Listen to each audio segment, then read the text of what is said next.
روز بخیر دوستان عزیز، امیدوارم که همتون صحت و سلامت هستید. ما هم شکرانه خدا سازیم خوبیم و در اینجا خواستم که صورتای می فریزه را از اول تا همی حاضر بمونم، کم کم قطعی محوش قطعی اپش هم خیلی مونم تماشا کنید به هر شما. دوستان عزیز امجام خندم گرفته. ما فریزه خودش عروس کده دیلفینه. دیلفین کیه؟ دیلفین؟ شهیمه را اینجا بیار میگه. ایرو شه کده خودش عروس. خندم گرفته. مایمون شده.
چی ده اونه گریخته دی؟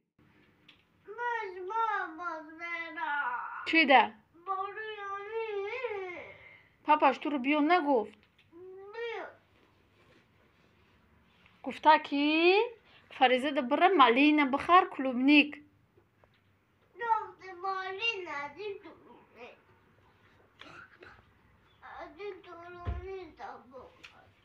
نیست نه مالینه نه کلوبنیک ایوزی ده بزرگ.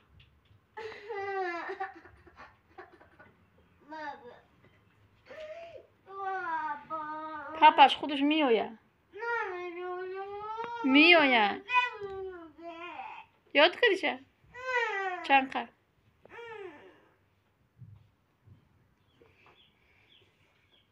تو چی در باور میکنی؟ وای تو رو بیو نگو. مایمون.